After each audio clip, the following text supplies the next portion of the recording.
నమః శివాయ. శివభక్తులారా నమస్కారం.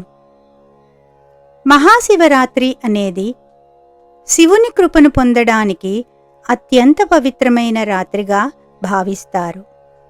ఈ రాత్రి ఉపవాసం, జాగరణ, శివనామ స్మరణం చేయడం వల్ల అనేక జన్మల పాపాలు కూడా క్షీణిస్తాయని శాస్త్రాలు చెబుతున్నాయి.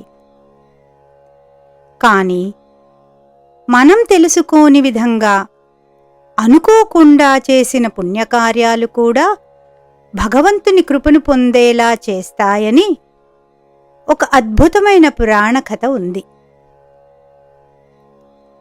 క్రూర మనస్కుడైన ఒక బోయవాడు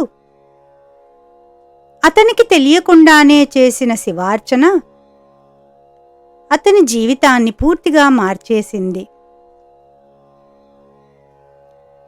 ఈ మహాశివరాత్రి సందర్భంగా మనకు సత్యం, అహింస, దయ, శివనామ మహిమను తెలియజేసే ఒక ప్రేరణాత్మక కథను ఇప్పుడు భక్తితో విందాం. ఓం నమః శివాయ. ఇప్పుడు శివరాత్రి మహిమను తెలిపే ఈ పవిత్ర కథను ప్రారంభిద్దాం. పూర్వం ఒక బోయవాడు జీవించేవాడు. వేటాడటం అతని వృత్తి. ప్రతిరోజు ఉదయాన్నే అడవిలోకి వెళ్ళి సాయంత్రానికి ఏదో ఒక జంతువుని వేటాడి తీసుకువచ్చి కుటుంబాన్ని పోషించేవాడు. వేటే అతని జీవితం, వేటే అతని ఆశ్రయం. ఒకరోజు ఎప్పటిలాగే ఉదయం వేటకు బయలుదేరాడు. కాని ఆ రోజు విధి వేరుగా ఉంది. రోజంతా అడవిలో తిరిగినా ఒక్క జంతువు కనిపించలేదు.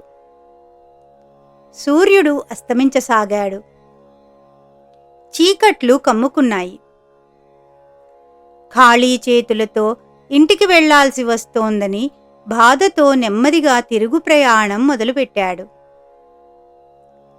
ఇంటికి వస్తుండగా దారిలో ఒక ప్రశాంతమైన సరస్సు కనిపించింది. వెంటనే అతనికి ఒక ఆలోచన వచ్చింది. రాత్రిపూట ఏదో ఒక జంతువు తప్పక నీళ్లు తాగడానికి ఇక్కడికి వస్తుంది, అప్పుడే వేటాడవచ్చు అని భావించాడు. సరస్సు పక్కన ఉన్న ఒక పెద్ద చెట్టెక్కి కూర్చున్నాడు. సరస్సు వైపు స్పష్టంగా కనిపించేందుకు అడ్డుగా ఉన్న కొమ్మలను, ఆకులను తుంచి కింద పడేశాడు. ఖాళీగా కూర్చోవడం కష్టంగా ఉండడంతో నోటిలో ఊతపదంలా శివ శివ అని జపిస్తూ సమయాన్ని గడపసాగాడు. అతనికి తెలియదు ఆ రోజు మహాశివరాత్రి పవిత్రమైన రాత్రి అని. కొంతసేపటి తరువాత ఒక ఆడజింక నీళ్లు తాగడానికి సరస్సు దగ్గరకు వచ్చింది. వెంటనే బోయవాడు బాణం ఎక్కుపెట్టాడు. అది గమనించిన జింక భయంతో వణికిపోయింది. మానవ భాషలో మాట్లాడి తాను గర్భిణిని అని, తనను చంపకుండా వదిలేయమని ప్రార్థించింది. క్రూరమనస్కుడైన బోయవాడి హృదయం ఆ క్షణంలో కరిగిపోయింది. దానిని వదిలివేశాడు. మళ్లీ చెట్టెక్కి కూర్చున్నాడు. కొంతసేపటికి మరో ఆడజింక వచ్చింది.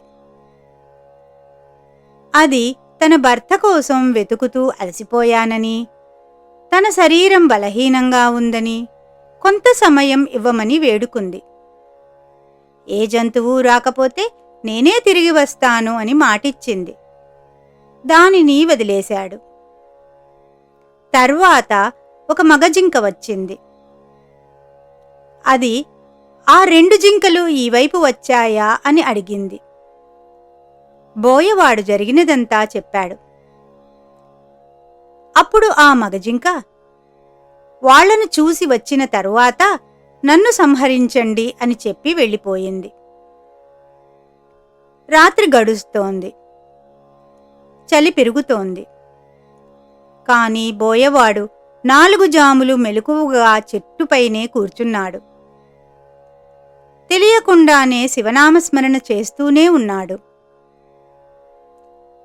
చెట్టు నుంచి పడిన మారేడు దళాలు కింద ఉన్న ఒక పాత శివలింగంపై పడుతున్నాయి. అతడు తెలియకుండానే శివార్చన చేస్తున్నాడు. చివరకు తెల్లవారుజామున సమయం వచ్చింది. ఇచ్చిన మాట నిలబెట్టుకుంటాయా అని ఆతృతగా ఎదురుచూస్తున్నాడు. అప్పుడే ఆ జింకలు అన్నీ తిరిగి వచ్చాయి. ఒక్కొక్కటి ముందుగా తనను చంపమని వినయంగా కోరాయి. వారి సత్యనిష్ట, ధర్మబద్ధత బోయవాడి హృదయాన్ని పూర్తిగా మార్చేసింది. ఆ క్షణంలో అతని మనసులో జ్ఞానం ఉదయించింది. ఈ అమాయక జీవులను నేను ఎలా చంపగలను అని ఆలోచించాడు. వెంటనే వేటను, హింసను విడిచిపెట్టాడు.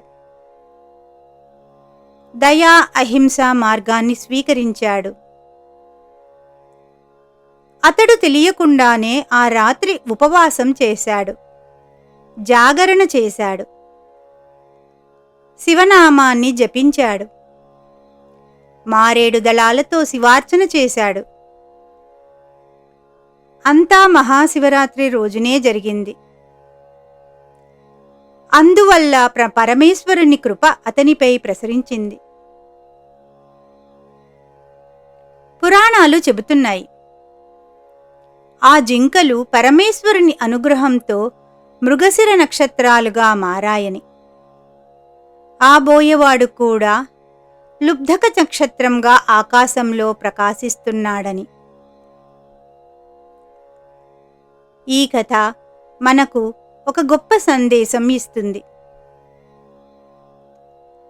హింస చేయాలనిపించిన క్షణంలో ఒక్కసారి ఆగి ఆలోచిస్తే మనసు మారుతుంది.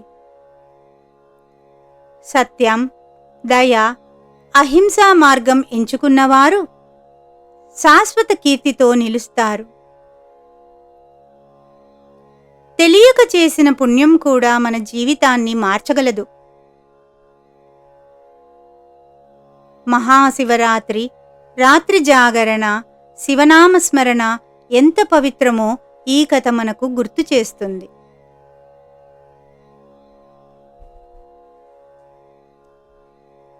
ఈ వీడియో నచ్చితే లైక్ చేయండి.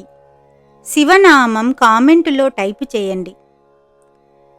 నిత్యపారాయణం ఛానల్ను సబ్స్క్రైబ్ చేయండి. ఓం నమః శివాయ.